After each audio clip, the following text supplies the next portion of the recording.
Hello there, good evening from India and Austria, if I'm correct. And this is Abhivardhan from Internationalism.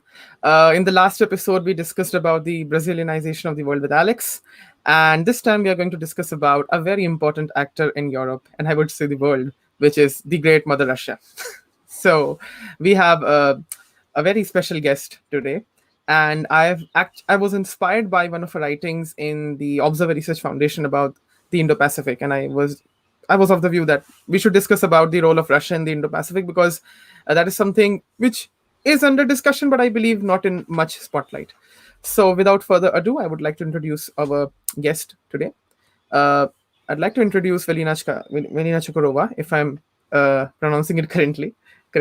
She's the director at the Austrian Institute of European and Security Policy, and she, of course, holds a master in political science in South Asia from University of Heidelberg, Germany. Now, first of all, welcome, ma'am, and let's start the discussion. It is a pleasure to have you on board, and you can take the bandwagon and you can actually give kind of an introduction about the role of Russia in the sense that what it is when it comes to Europe and what it is when it comes to the Indo-Pacific. So, if you can give some brief outlook in 2 or 3 minutes, from there we can begin. First and foremost, thank you very much for your invitation. It's a great pleasure. And let me just clarify in advance for our viewers or listeners that to their disappointment, I'm not a Russian. I'm actually originally from Bulgaria, but I do have knowledge on Russia, have been following all events, developments there for the last 20 years, have experience with Soviet bloc, being born and raised in Soviet bloc member Bulgaria, and also have, of course, the experience of post-Soviet Russia. So, of course, Russia is still this very much a big enigma on the one side for all regional actors, for all players of the global affairs. On the other side, probably this is a country which has witnessed an unmeasurable amount of literature, both in the East and the West. So I would not go into any cliches, but would actually summarize my personal views, and I will actually present you in the next 60 minutes solely with my personal views based on my research, my observations, and my analysis about Russia and the global regional context, the way how I see it there. So yes, of course, Russia has this imperial DNA, has also being not just a superpower, but being also a great empire over centuries. Yes, it has this DNA. And of course, based on this imperial DNA, it has also specific know-how and expertise when it comes to geopolitics. So Russia always does its homework when it comes to major geopolitical shifts. And of course, it sees itself still as this global actor, even though that, of course, we can place a lot of arguments as to its limited role in certain international networks. For instance, when it comes to financial, monetary share, or if we compare its economic output as the one during the Soviet time. But still, Russia is a global actor. It has still a significant regional power projection, much beyond its direct vicinity. Russia can still operate on several continents and has the tools and the instruments. And I hope that we can actually wrap up and try to explain in what kind of specific role Russia can do this in the Indo-Pacific. So, of course, the way I see Russia in the upcoming, as I call it, Indo-Pacific decade, is that it's going to be one of the major actors. It's going to have a role to play. It's going to be, to a certain sense, a free rider in the global order. Why? Because on the one side, it doesn't have to protect and securitize the global roles and norms. It can capitalize on them. It can also, to some extent, become norm setter in specific areas, and agenda setter. And of course, the most important part is that when we talk about Asia, because we are going to talk a lot about the Indo-Pacific, Russia is no longer this main competitor. So it's not going to be about Russia in first place. It's going to be about China. And this creates, of course, a lot of space. It creates challenges, but it creates also advantages. So this is where I would stop, and I will extrapolate more later on. Indeed. Definitely. So there's a concept which has been discussed in international relations and maybe could be discussed even in law, but not for now. So in international relations, there are countries and there are even alliances and multilateral bodies which try to project that they are civilization states. Like the EU says that they have the idea of European sovereignty, and based on that, they become a regulatory superpower. We can say that even for India, in some ways, that it also tries to project that aspect of civilizational state. Even other countries try to do. We have the example of Turkey, we have the example of Iran, we have the example of Israel, and even the United States. So Russia also projects that. It tried to do in the Cold War as the Soviet Union. Now it is the Russian Federation. And of course, a lot has changed with the common characteristics which we might be discovering. I hope so. So when we try to understand Russia as a civilization state, or what should we see and how should we understand it? Just from the aspect that it's a bully and something like an anti-EU thing, or is it more than that? So what are your views on that? Once again, if we are going to look at Russia as something more than just the sum of the components of its foreign security and defense policy, so much something bigger, you named it, a civilizational model. Let me remind you that during the Cold War, the Soviet Union had not just to play a role of an economic competitor to the United States. It was indeed also this ideological competitor as an anti-capitalist model. So it was the sole actor, of course, together with allies, with partners, that produced a counter model to an existent model, right? The existent model, which was being pushed by the United States and the transatlantic community, which was based on this capitalist model, free market economy based on human rights and freedoms and democratic political order. And the Soviet Union was this anti-capitalist model.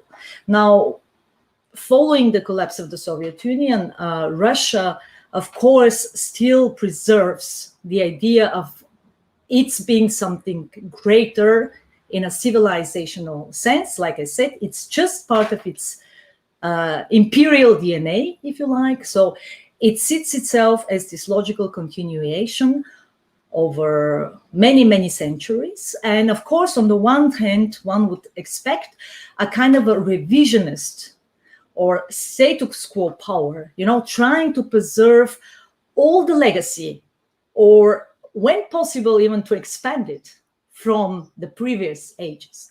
And then again, as part of this DNA, this kind of geopolitical toolkit that allows Moscow to operate in a highly volatile environment, because they always did it. They always had to survive in a highly volatile and complex environment. So this is nothing new for, as seen from the Russian perspective. And in a sense, they have the toolkit to do so. Now, even more than ever, due to the fact that there are so many regional actors, so many different actors constellations, it also requires certain flexibility. And that means, of course, it's no longer so much about ideology.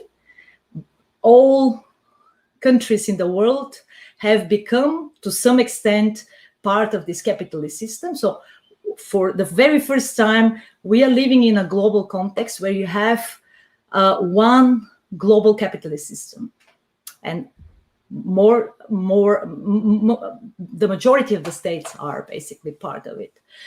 So it's not so much about the ideology in the first place, but of course, when it comes to the traditional Russian interests, they haven't changed much. And of course, first and foremost, it's always about preserving the Russian spheres of influence, zones, and partnership, traditional, and why not new ones, and trying to, of course, build solid relationships with third countries that might create a counterweight to the US-led unipolar system. Once again, of course, the United States being this one and sole global power, with the only, basically being the only country with global power projections in the world, is, of course, this greatest threat to Russian interests. And that means, of course, any meaningful partnerships and alliances that might create a counterweight or undermine American influence and control would be explored, would be used to some extent, of course, with cautiousness. Why? Because Russia also is very much careful to not enter too many dependencies on third countries.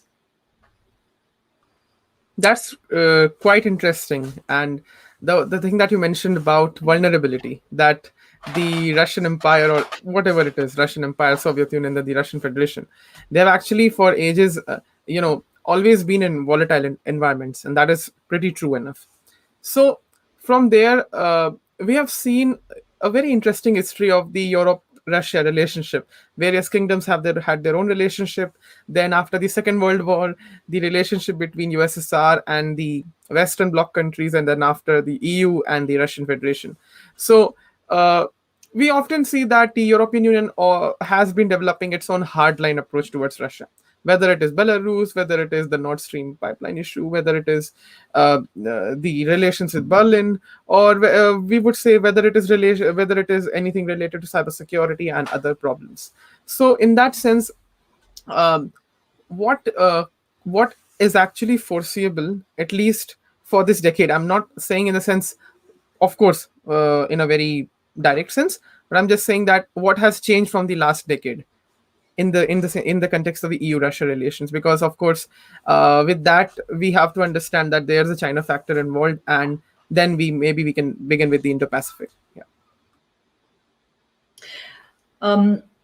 In order to analyze what has changed in the relationship between Europe and Russia, we should also, of course, elaborate on the past, but we don't have the time now, so I will immediately jump on the upcoming decade, because this is such a complex relationship. We would need another session just to elaborate on this one. So let me just outline it in a very, very short manner. First and foremost, we cannot talk about a coherent single European approach towards Russia.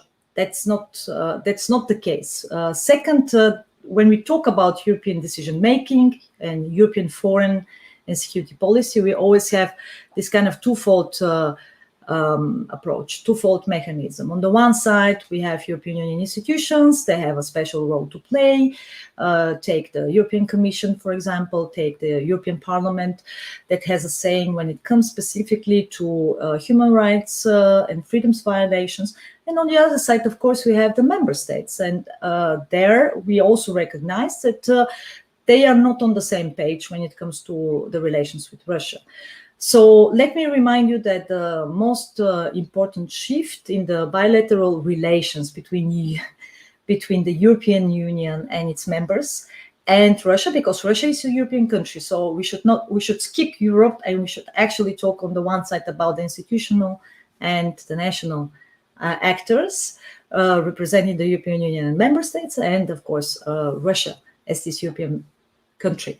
So the major shift happened in 2014 following the annexation of Crimea by Russia and the direct and indirect military involvement in eastern Ukraine, which led to an unprecedented diplomatic, economic, and financial isolation of Moscow by the West. So not only the European countries, but also other partners from the transatlantic community joined the European members in these efforts, and what led eventually to a shift of Russia's Asian policy, specifically when it comes to what you named the China's factor. So probably the only or one of the major common approaches since then towards Russia was the approach of sanctions, economic sanctions. But when it comes to the geopolitical approaches by the member states, because let me stress that the European Union is not a geopolitical actor. If you hear experts or analysts say that, take it with a certain cautiousness, because the European Union is this one great geoeconomic institutional actor, being in charge for significant trade deals with third actors, but it's not a geopolitical actor. But if we talk about the member states, and here we basically recognize the largest fragmentation lines along the role of external actors such as Russia, namely that the major players, these are France and Germany, following the Brexit, have their specific geoeconomic and geopolitical interests, and of course their specific approaches. On the one side, Macron initiated, this is the French president, initiated a geopolitical rapprochement towards Russia, because France is now convinced that this would be one way of how to engage Russia, and in order to not let it enter an alliance with China, and because there are also other overlapping geopolitical interests in the Middle East and in the Mediterranean area. On the other side, Germany pursues strong geoeconomic interests. You named also Nord Stream, now with Nord Stream 2 being finalized. That would mean that the dependency or interdependence between Germany and Russia in the energy sector would even increase. And on the other side, we have also the so-called eastern flank of NATO, of European NATO members. These are the Baltics, these are Central and Southeastern European countries that still consider Russia as a security threat number one.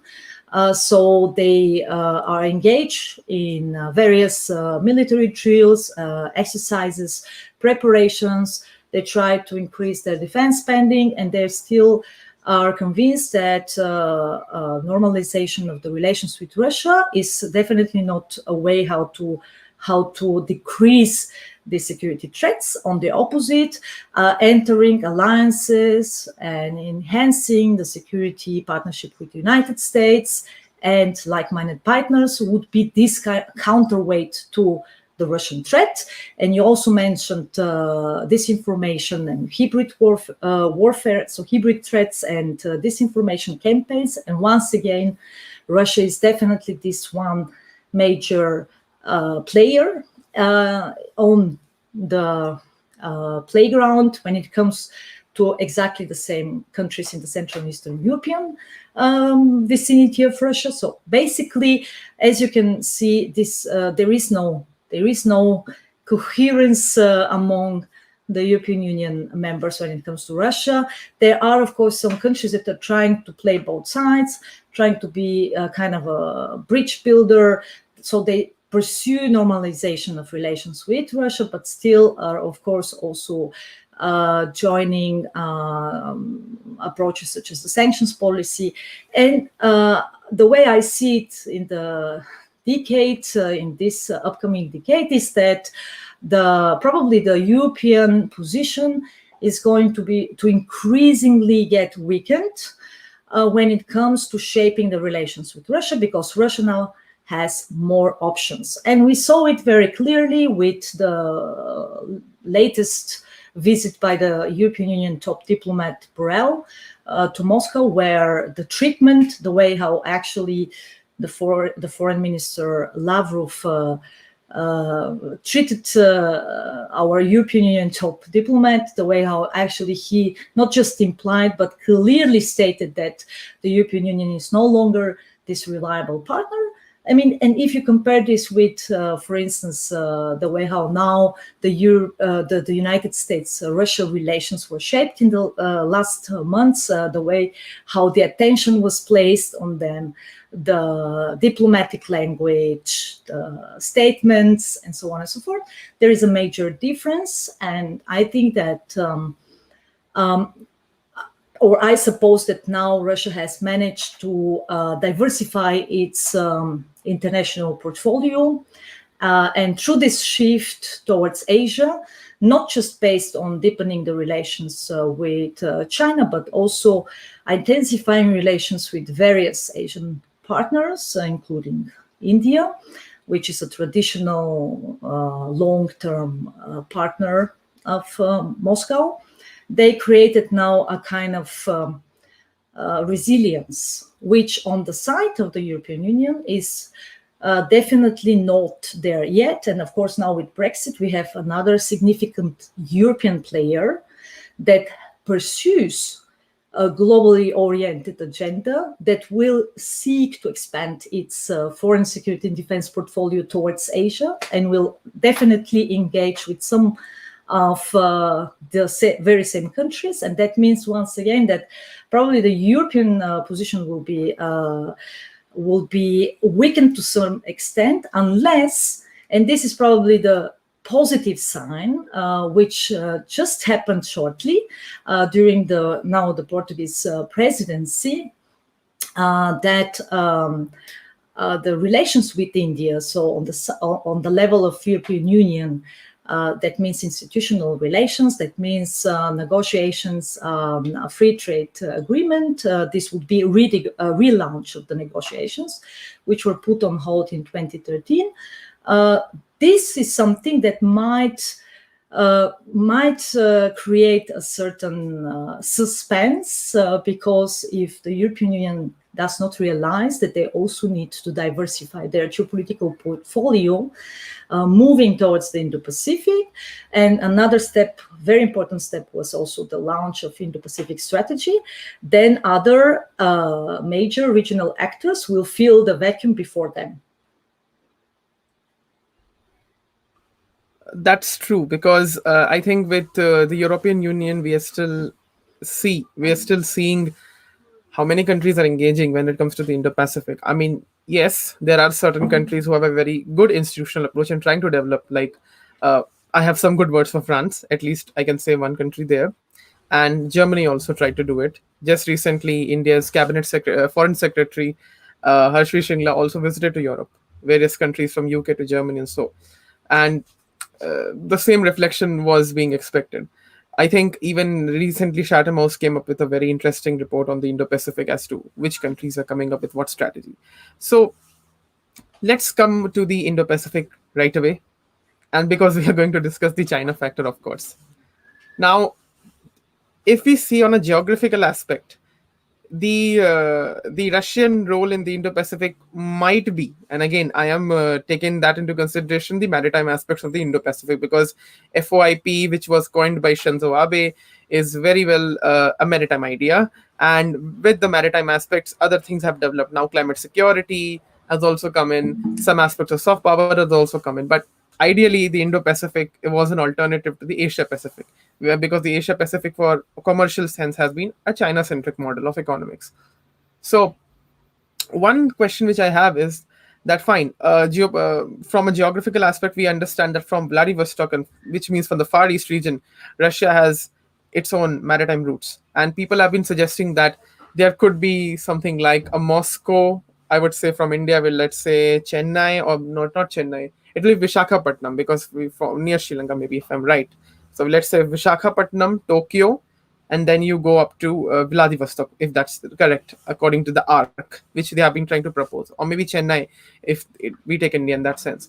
They have been proposing this for long, considering the South China Sea and those regions.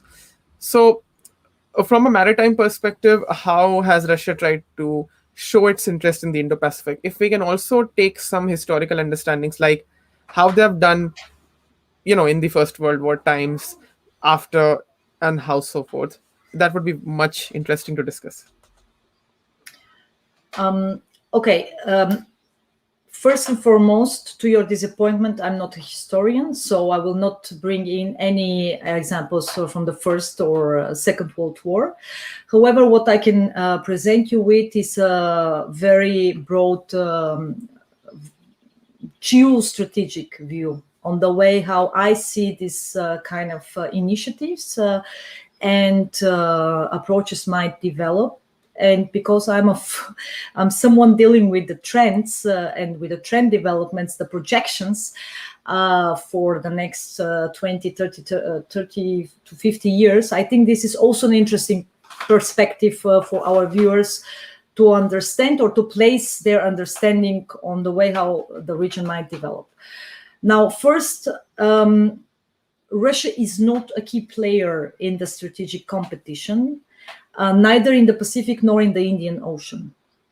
And especially when it comes to the South China Sea, which we are all expecting that it will witness even further intensification of disputes between China and other direct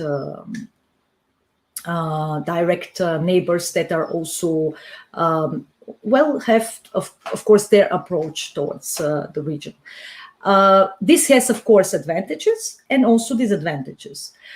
When it comes to Russia's pivot to the Indo-Pacific region, I have to stress that Moscow always treats this kind of the emergence of new terms, new approaches, new constructs, because Indo-Pacific is a new construct, with great suspicion. And actually, the current view by the decision makers in Moscow is rather negative than positive when it comes to the Indo-Pacific region. So once again, of course, the shift and the attention, so the shift of the attention happened following the isolation in 2013, 2014. This is when in Moscow's calculus, the strategic approach towards Asia included also observation and, of course, consideration of participation in all significant multilateral forums or structures, including the Indo-Pacific. Now, how does Russia see the Indo-Pacific? When we talk about the Asian portfolio or the Asian perception of Russia sees itself as a Eurasian country. So it looks at the Indo-Pacific as a possibility also to expand its Eurasian integration processes and also to enter Asian markets, but together with the entire Eurasian Economic Union, because one of the realization of the Russian establishment is that we are going to face an increasing competition of regional integration projects and initiatives. And we saw it already from the time during the Obama's administration, when Obama tried to create a kind of counterweight to the rise of China by engaging with third actors in Asia through institutional initiatives. So to give you an example, the Trans-Pacific Partnership in Asia was such a case, and simultaneously with the TPP, there was also a similar project with the European Union. And this is of course the timing also of the launch of a China-led initiative, which later on became this regional comprehensive economic partnership. Now, for Russia, this kind of institutional approaches and initiatives that exclude Moscow are always dangerous.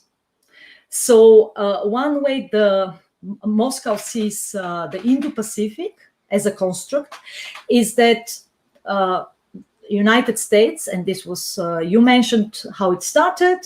I'm not going to go into the historical details because we really don't have the time. I want to immediately look at the substance, and it was Trump and his administration that picked basically the idea of Indo-Pacific, because on the one side he didn't want to enter all these institutional initiatives launched by Obama, so he actually withdrew the United States from them, and immediately he wanted to create a kind of counter strategy. So he picked up this Indo-Pacific quadrilateral cooperation together with India, with Japan and Australia, and decided to intensify it. And the first strategic documents that emerged in 2017 already included the Indo-Pacific, not the Asian Pacific. And of course, the idea was very clear. Indo-Pacific, why? Because India needs to have this centrality within the construct. That means, of course, as this major rival to China, which is why, and now I'm going back to Moscow, which is why Moscow treats this Indo-Pacific term not just with suspicion, but is convinced that it is an American construct that actually aims at containing China. So engaging like-minded partners, institutionalizing cooperations in various domains, not just in economy or in trade, or even if you named climate change. So basically various agendas, but also even taking defense and military into consideration, and that means institutionalizing a kind of Asian NATO. This is the view. That means, of course, that still Russia needs to have a kind of approach towards the region, and of course, one of the ways how to do it is by engaging with its traditional partner, India. And you also named that it is in India's interest to have Russia being part of these Indo-Pacific activities. I don't think that the Indo-Pacific quadrilateral format, the so-called Quad, will be institutionalized. There will be intense meetings, there will be exchange, there will be exchange of positions, but I don't think that this is going to turn into an institutionalized format.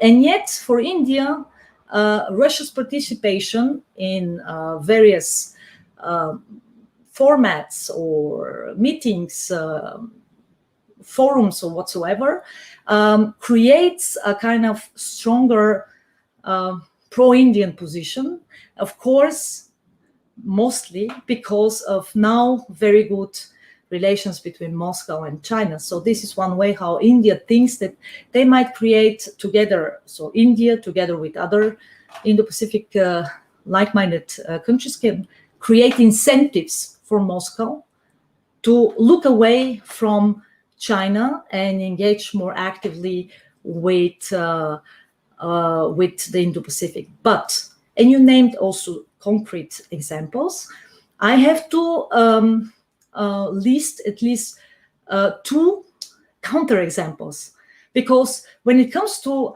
Russia, they have always in mind the optimization of possibilities. And the one is that when we talk about the Far East and Vladivostok, Russia has other options as well, because within China's Belt and Road, they see also opportunities how to engage with the Eurasian Economic Union and basically create connectivities with Chinese liquidity that might lead to further development of these territories.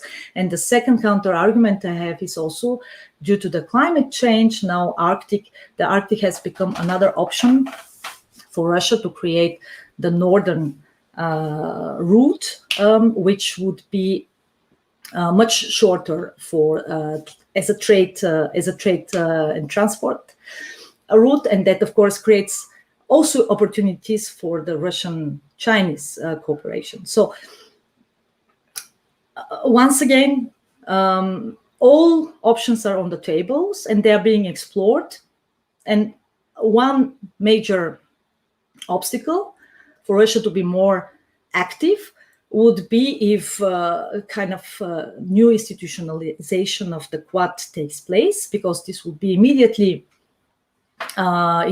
assessed as opposed to Russian interests. But then again, I also would like to draw your attention to the fact that Russia's expansion of geoeconomic and geopolitical interests is actually vertical, not horizontal.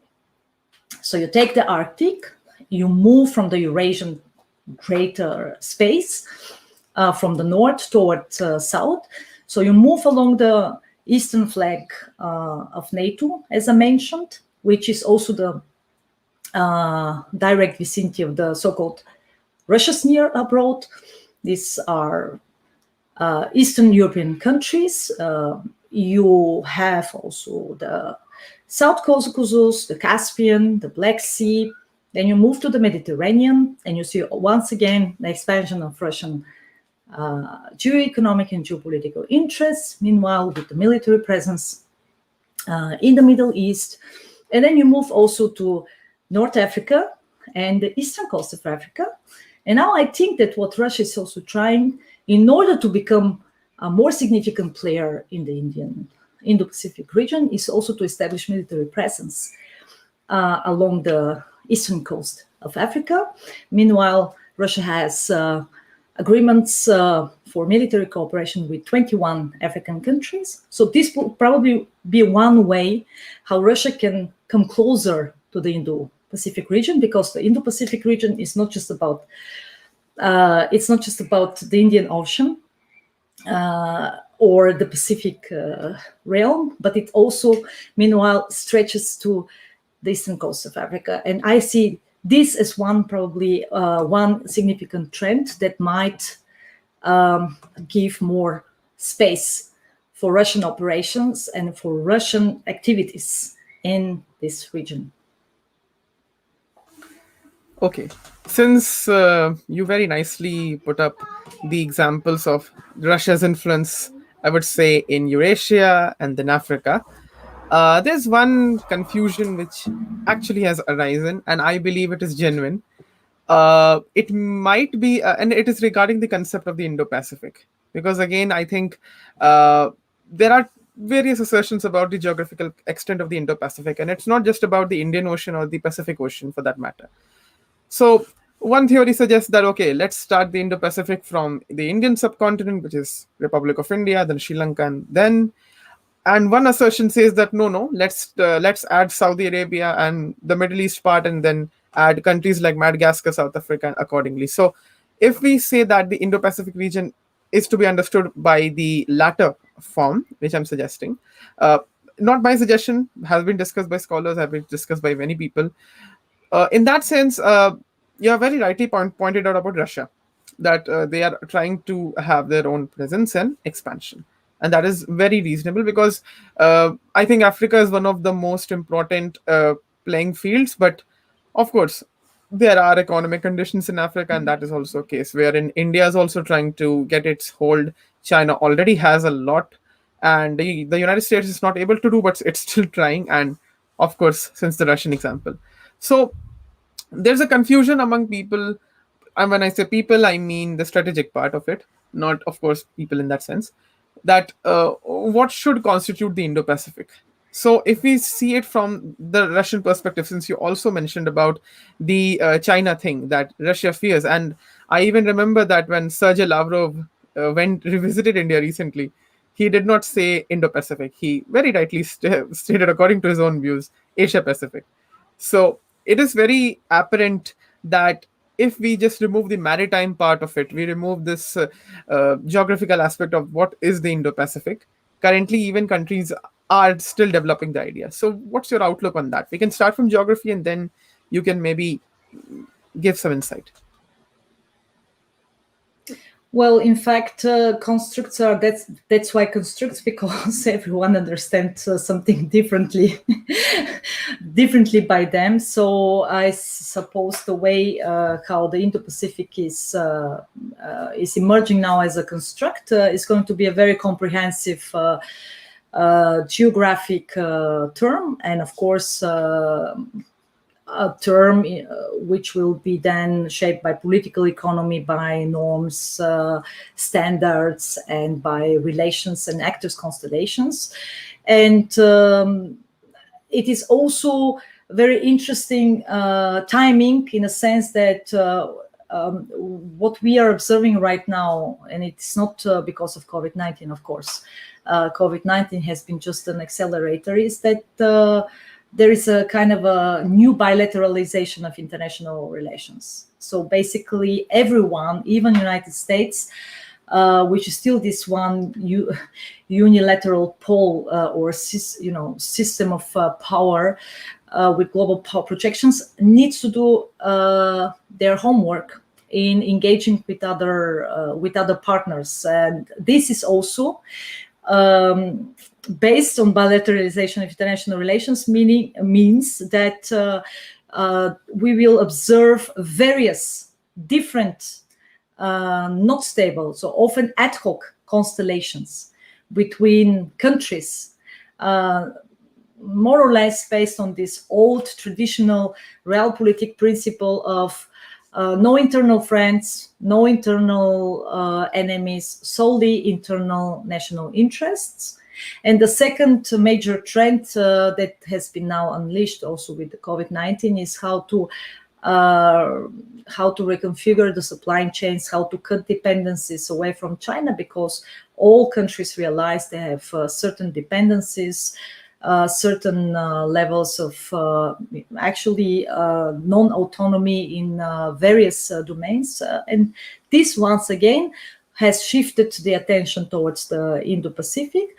The way I see it personally is more or less like I already outlined it very shortly previously, that it includes the eastern littoral realm of Africa, and then it moves along the Indian Ocean, and then it goes to the Pacific realm, and of course including countries such as United States. It would mean basically that we have the major economies, United States and China. We would have regional economic power such as India being on its path to becoming a third major economic power.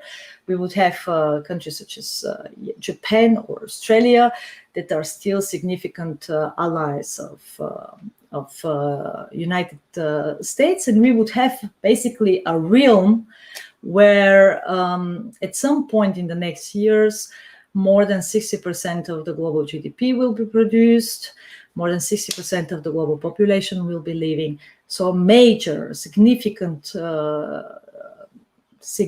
shift in global affairs. This is how I see it in terms of geographical and geoeconomic and geopolitical space, with two Asian nations that will be actively involved in further animosities and tensions, not just along the line of actual control, but in other significant domains, and of course with the United States trying to somehow engage India, but still I don't see India. So I see that India is still very much being reluctant to engage in a strategic partnership with Washington, which would mean also that New Delhi will certainly be looking for further options how to increase its geopolitical portfolio with third partners, with third actors, with Russia being one of them. And China, on its side, is already being present in the Indian Ocean, so in the Indo-Pacific, through various deals, partnerships, alliances through the so-called Belt and Road Initiative, through the economic corridor with Pakistan and the port in Gwadar. It has a direct access to the Indian Ocean. And now, of course, why is this particular area very much maritime oriented? Is because these are the most significant in this specific realm that I mentioned, from Eastern Africa, so from the eastern coasts of Africa towards the South China Sea, and then moving to Pacific realm to United States, is because these territories, these regions include also the most important global choke points for food and oil, where still the majority of so the myriad of global trade takes place, still very much under control of the United States. And of course, with linked to great dependencies. For instance, a major part of the oil supply for China is still taking place along these maritime routes, and that would mean two things. On the one side, how to create alternative connectivities. This would be the Chinese thinking, how to create alternative terrestrial connectivities. This is what happens within the Belt and Road Initiative right now in Eurasia. I will expand on that later on. And on the other side, how to create a kind of presence in the very same area, so that these global choke points are not being blocked or disturbed or whatsoever. So to make sure that also these deliveries, these supplies are still undisturbed. I will stop here because otherwise I would go forever with the topic. No issues. In fact, I appreciate that. So let's now get to the China itself. And you very rightly pointed out about the Belt and Road Initiative and the territorial considerations which are related with it, how China is expanding itself. It tried to do with Pakistan, of course. Then we have even a few European countries, if I'm right. It tried to do with Serbia and a few countries. That could be a case. It also tried to do with Kazakhstan and other Central Asian countries. And if I'm right, it's also trying in other countries, maybe in the ASEAN region. So there's one thing which is connected with the China factor, and I would like to make that point. So last year, Mike Pompeo, the former Secretary of State, had a visit in Japan, and all the 4 Quad members had a meet, in which they agreed upon one very important principle, which is known as ASEAN centrality.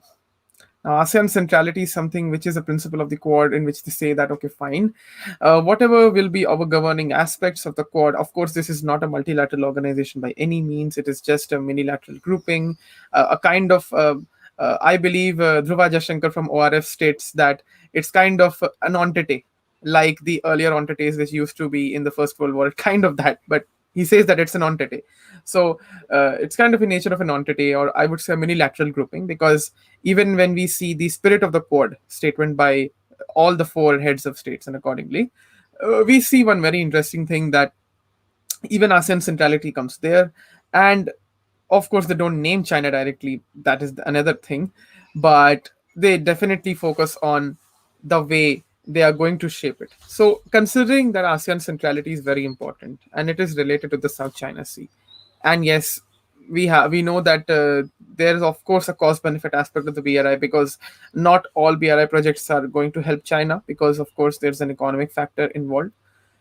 How should we see China in the sense of the ASEAN centrality which the Quad members are proposing? So if you can elaborate about China when it comes to the ASEAN centrality principle or the concept, whatever we call it. Well, first, I already mentioned that China already successfully managed to initiate its own regional initiative, which is the Regional Comprehensive Economic Partnership. and it includes, by the way, also American allies. So it's ASEAN centrality is no longer the ASEAN centrality is of course a wishful thinking, more or less, because it needs to be also based on facts, on realities, and geopolitical and geoeconomic realities are quite fluid at the moment. So first and foremost, some of the ASEAN countries are also actually all ASEAN countries are part of the Regional Comprehensive Economic Partnership, which India decided not to join, and United States is also not part. And this is quite telling, right? But then again, countries such as Australia, Japan, and New Zealand are part of it.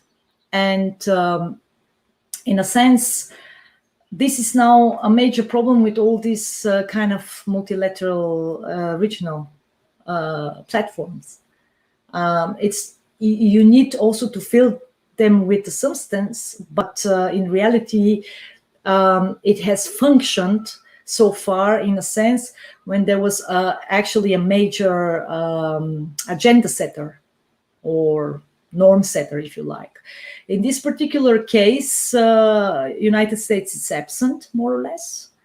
And on the other side, if you look at the Russian position, yes, of course, it is also in the Russian interest to have an Asian centrality. So basically to have a platform that deals with economic and trade issues, but does not lead to further integration with the specific countries, because the Regional Comprehensive Economic Partnership leads to this outcome where the relations with China will be deepened. Correct me if I'm wrong.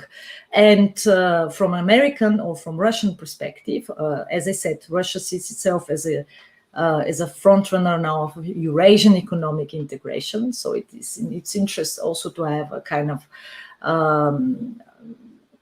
course, Asian centrality, in a sense that Russia can engage with all these partners through bilateral channels, which Moscow, in fact, did in a very intensive manner in the last years.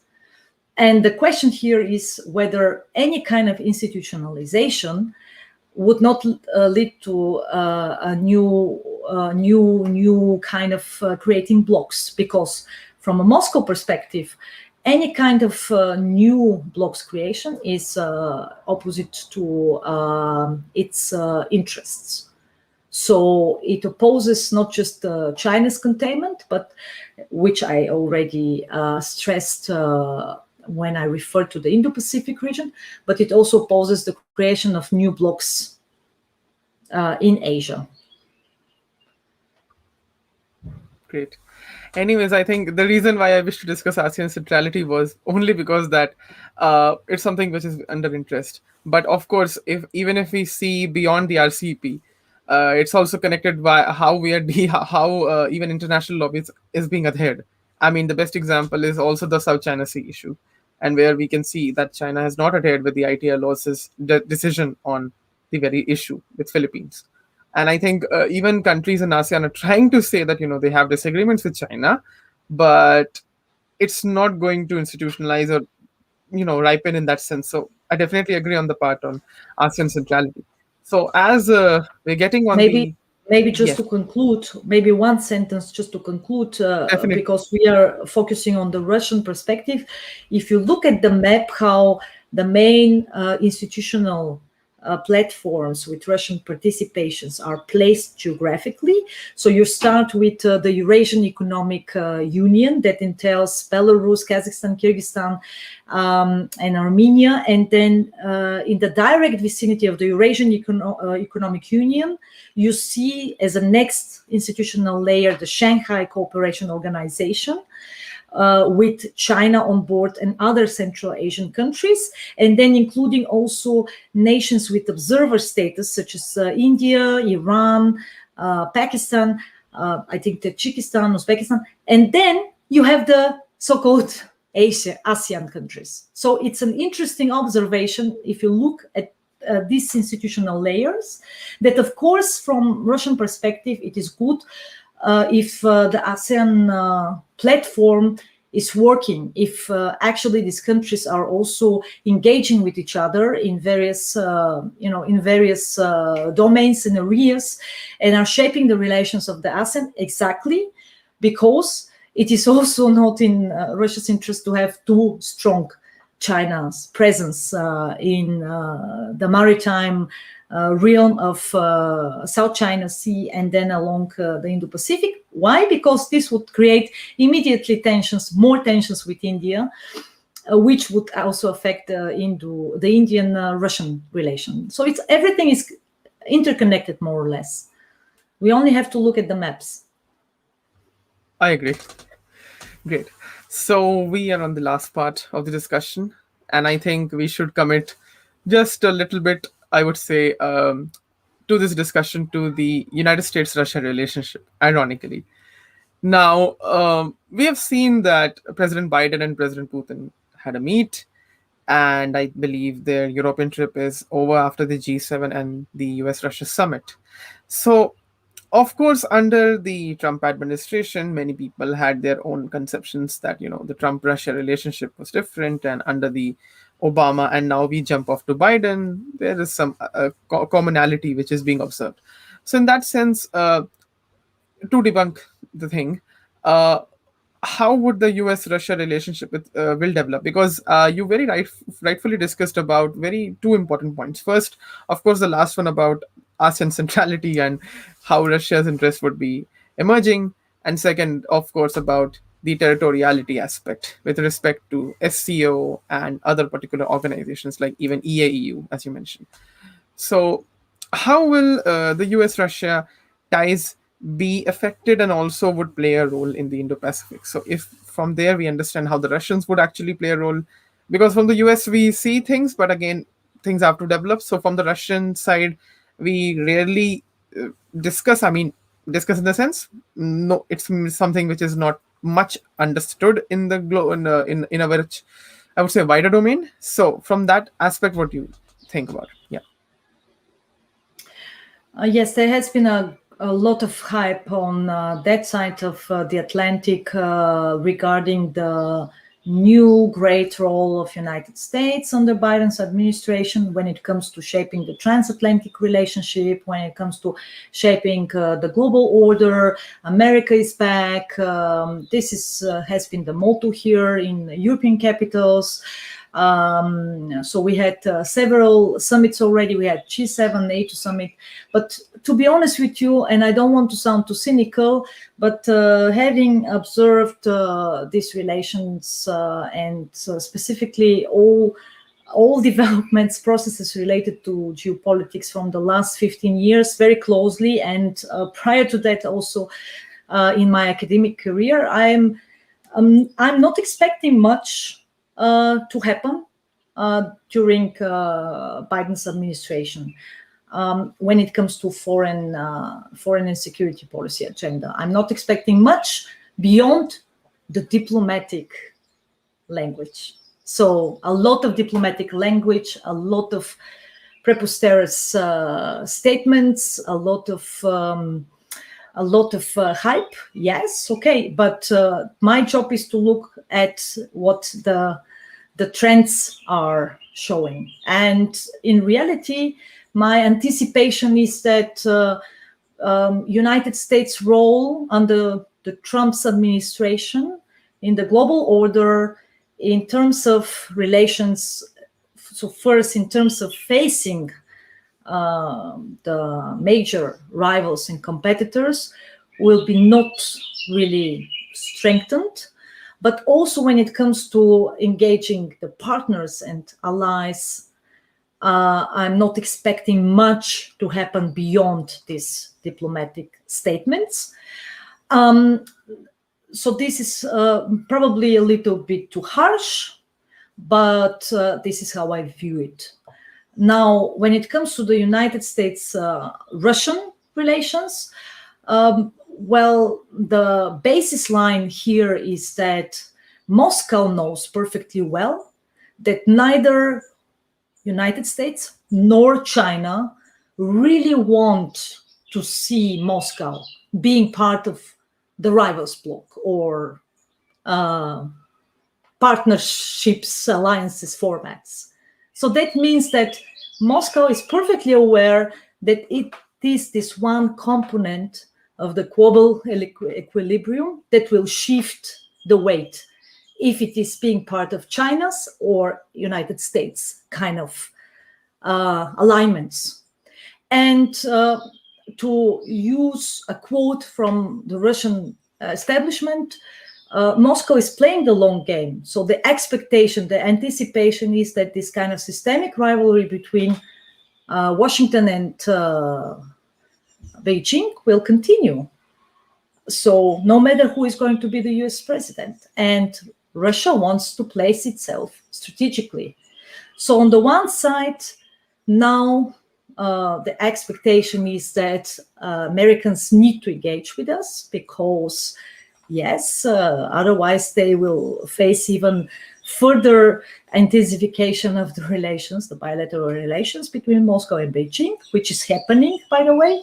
Just to give you the very fresh example, now all these key domains and sectors that they have been expanding, where both have systemically coordinated their positions and their measures and their roles and their initiatives since the last 7-8 years. So this has been not just on the rise, this has been not just at the level of diplomatic language, this has been a reality.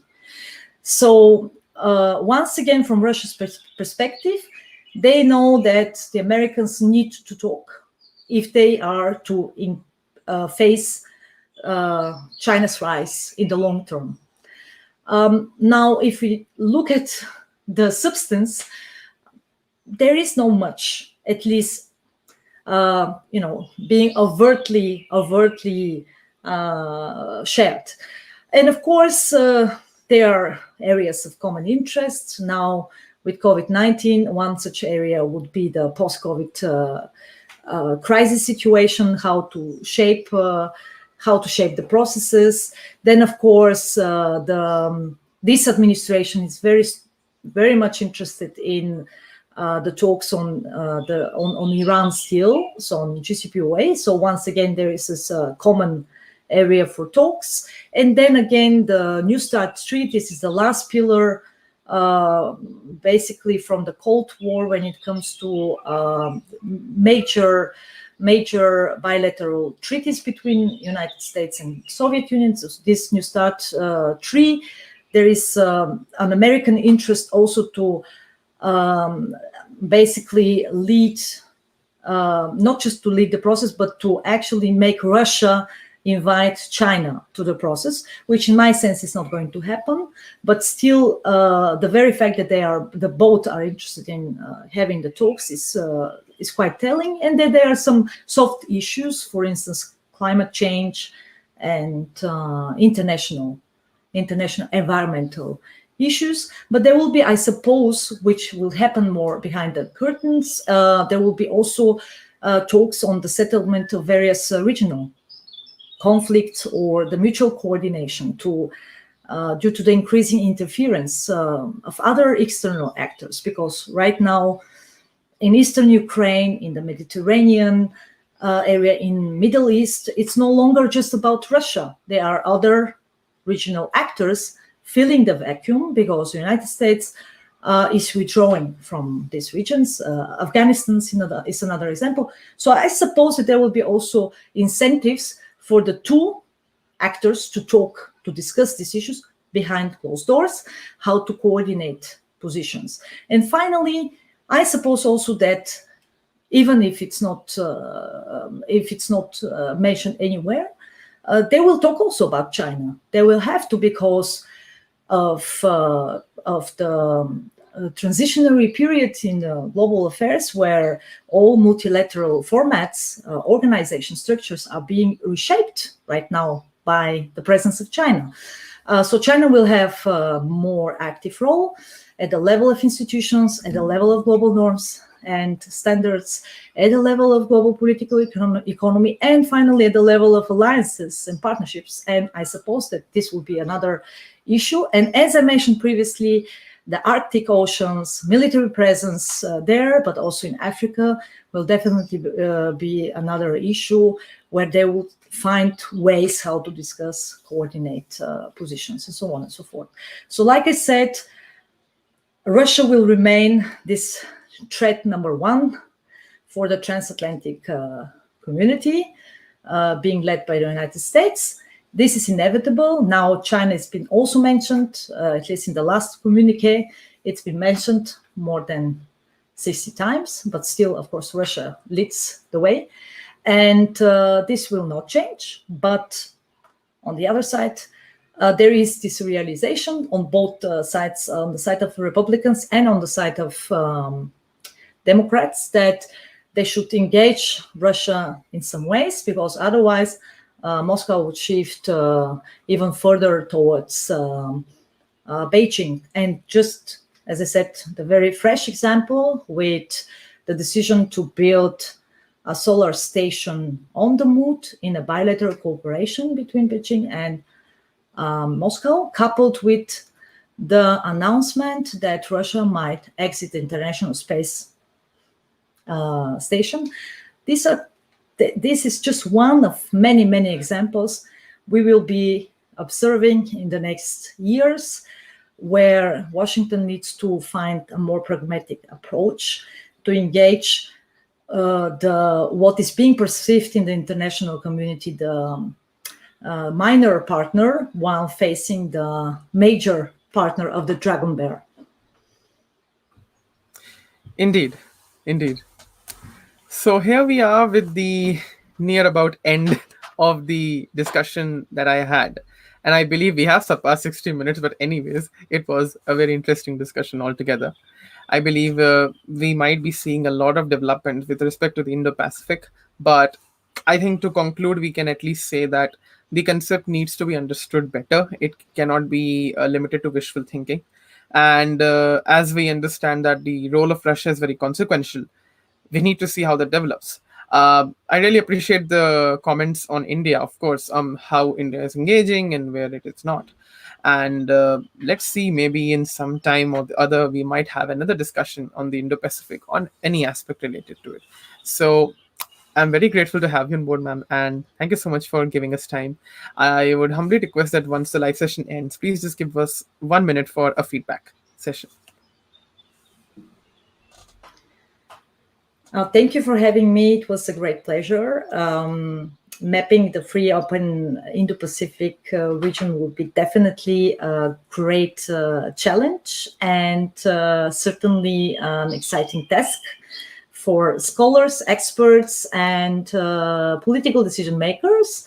In my sense, it will be the Indo-Pacific decade. So this will be the area where we will witness the emergence of a global arena of in international relations, and all actors, even those that are still not present there, will be eager to take on a role, be it European players such as UK, France, Germany, Netherlands, be it Middle East and African players that are already exploring their options, be it India and China, be it Russia, and then moving to Southeast Asia, as I said, of course, usual suspects there, and then from there on moving to Japan via Pacific Ocean, then United States and Canada. Everyone will be there.